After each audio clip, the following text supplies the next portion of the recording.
So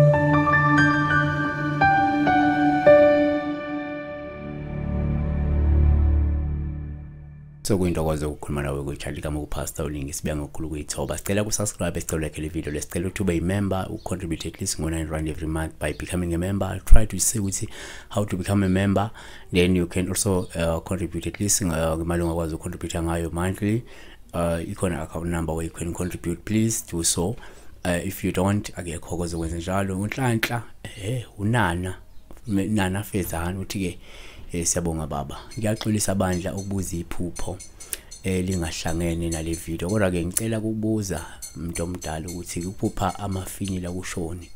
Leli phupho likuyabuya njalo ngisiphuphe ngina amafinyila amaningi athi ngizama ukwakhipha ngiyabamba nangesandla emakhaleni ngiyabonga. So hey unamakhovula. So into esingayisho la ukuthi amafinyila kwabanye asho kuhle kwabanye asho kubi. Kodwa let's try to break down at least so that izokwazi ukuba ne clear picture of what amafinyila could mean. Number 1, uma uphupha amafinyila upha uma uthimula futhi unamafinyila amaningi olungasho ubuthakathaka noma ukugula nokuba nenkinga eyidinga nje uzixazulule, noma ke isimo nje esibi osukuzobhekana naso esizodinga usilungise ngokusheshsha. Number 2, futhi kuma uphupha amafinyila upha uma kungukuthi uyagula bese uphuma amafinyila futhi wasula ukusho ukuthi uzolithola ikhambi noma kuzosinda futhi uzolulama ngokusheshsha. Uma ukuthi leli phupho lifika kade ugula bese ubona uphuma amafinyila bese ubona wasula futhi.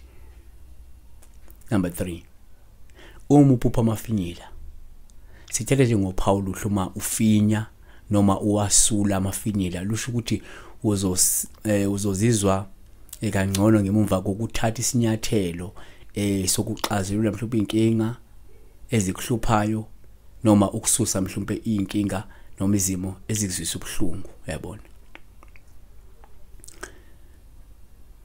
Number 4, uma uphupha amafinyila upha olubi uma ephuma kumuntu owashona.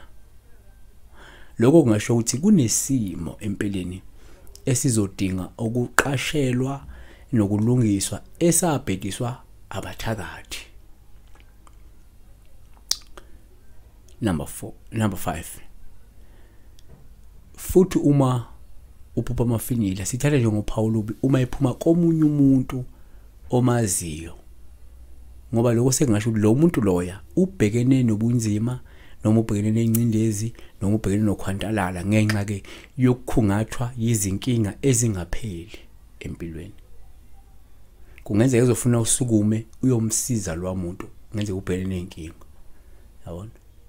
Number 6, uma uphupha amafinyila sithatha njengoPaul uma amafinyila eluhlaza emaningi futhi enyanyeka, ngoba lokho kusho ukugula noma kusho isichitho okukanye kungasho inkinga noma isimo esibi esidinga usisukumele usilungise empilweni. Number 7, uma uphupha amafinyila futhi upha uma amafinyila ephuma ngamakhala qede aphele futhi usale uhlanzekile, lusho ukuthi ke sesisondele isikhathi sokukhululeka, isikhathi sokuphulukiswa nesikhathi sokulapheka empilweni yakho. Uma kade ujune inkinga kade mhlawumbe sikusho ukuthi so le nkinga sezizophela. Number 8, uma uphupha amafinyila futhi sikuthatha njengoPaul uma unindwe yiwo noma uzibona unindwa ngamafinyila noma amafinyila enindi ingubo zakho zembethe, ngoba lokho kungasho ukubhekana nezinkinga ezizodinga ukuzixazulula noma ngasho ukuthi ngenzeka kukhona abantu abakufumba ngesichitho empilweni. Number 9, uma uphupha amafinyila futhi sithathe njengoPaul uhluma amafinyila emhlophe, ngoba lokho kusho ukulindela isikhathi esihle senjabulo, lindela isikhathi sokuthula, lindela isikhathi sempumelelo nokwenza inzuzo kokwenzayo. Kanti futhi kungabuye kusho la ikakhulukazi uma emhlophe kakhulu ongaphinde ulindela mhlawumbe ukhanjelwa umuntu ongenzeka enze ube nesikhathi mhlawumbe simnandi nesithokozisayo empilweni. Siyabonga. Besibheka udaba lwamafinyila. Amafinyila angasho okuhle, angasho isichitho, angasho inkinga, angasho ukugula. Siyabonga. Be blessed. Kokhohlwa ukusubscribe.